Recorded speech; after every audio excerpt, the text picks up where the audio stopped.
مولانا سید سلیمان ندوی 22 نومبر 1888 کو بہار کے ضلع پٹنہ میں پیدا ہوئے۔ انہوں نے ابتدائی تعلیم پھلواری شریف اور دربھنگہ کے دینی مدارس سے حاصل کی۔ 1901 میں جب ان کی عمر تقریباً 13 سال تھی، ان کو ندوۃ العلماء لکھنؤ میں داخل کرا دیا گیا۔ یہاں انہوں نے جلد ہی عربی زبان پر اپنی مہارت میں بڑا نام پیدا کیا۔ مولانا شبلی نعمانی جب ندوۃ العلماء لکھنؤ آئے تو انہوں نے 2 ذہین اور باصلاحیت نوجوان طلباء کی تربیت پر خصوصی توجہ کی۔ ان میں سے ایک مولانا ابوالکلام آزاد اور دوسرے سید سلیمان ندوی تھے۔ انہیں 1907 میں رسالہ ندوہ کا نائب ایڈیٹر مقرر کیا گیا۔ بعد میں وہ اس کے ایڈیٹر بن گئے۔ 1908 میں وہ ندوہ میں جدید عربی ادب کے استاد مقرر ہوئے۔ وہ مولانا ابوالکلام آزاد کے اخبار کے ایڈیٹوریل سٹاف میں بھی شامل رہے۔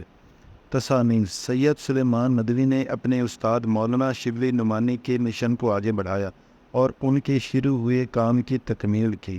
مولانا شبلی نعمانی سیرت النبی کی ایک ہی جلد لکھنے پائے تھے کہ وفات پا گئے۔ سید سلیمان ندوی نے اس کی بقیہ 5 جلدیں مکمل کیں۔ انہوں نے عربی زبان کی ایک لغت تیار کی جس کا نام لغات الجدیدہ تھا۔ ارض القرآن نامی کتاب میں انہوں نے عرب کے جغرافیائی مقامات کا تذکرہ کیا۔ ان کی ایک کتاب عرب و ہند کے تعلقات پر ہے جو اپنے موضوع پر ایک مستند کتاب ہے۔ سیرت النبی کے آپ کے 8 مقالے خطبات متراس کے نام سے شائع ہوئے۔ انہوں نے عام لوگوں کے لیے سیرت طیبہ پر رحمت عالم کے نام سے ایک کتاب شائع کرائی۔ عمر خیام پر بھی انہوں نے کتاب لکھی۔ انہوں نے اپنے استاد کے حالات زندگی اور کارناموں پر بھی ایک کتاب لکھی۔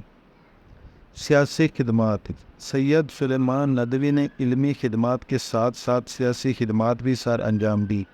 وہ 1920 میں مولانا محمد علی جوہر کے ساتھ خلافت وفد میں شامل تھے۔ اس سفر میں انہوں نے انگلستان، فرانس اور اٹلی کا دورہ کیا اور اسلام میں خلافت کی اہمیت کو اجاگر کیا۔ 1926 میں انہوں نے جمعیت علماء ہند کے سالانہ اجلاس کی صدارت کی۔ وہ اس وفد میں بھی شامل تھے جو حجاز میں شاہ عبدالعزیز بن سعود سے ملا اور وہیں معتمر عالم اسلامی کی بنیاد ڈالی گئی اور مولانا اس کے نائب صدر مقرر ہوئے۔ جولائی 1946 سے اکتوبر 1949 تک انہوں نے ریاست بھوپال کے چیف جسٹس کے عہدے پہ کام کیا۔ پاکستان آمد: مولانا جون 1950 میں پاکستان آ گئے اور کراچی میں قیام کیا۔ وہ جمعیت علماء اسلام پاکستان کے صدر منتخب ہوئے۔ خواجہ ناظم الدین نے جو تعلیمی اسلامی بورڈ تشکیل دیا، مولانا اس کے ممبر تھے۔ وہ کراچی یونیورسٹی کی سینٹ کے ممبر بھی رہے۔ عربی مدارس کمیٹی اور اسلامی لا کمیشن کے ممبر بھی رہے۔ مولانا سید سلیمان ندوی نے 22 نومبر 1953 کو کراچی میں وفات پائی۔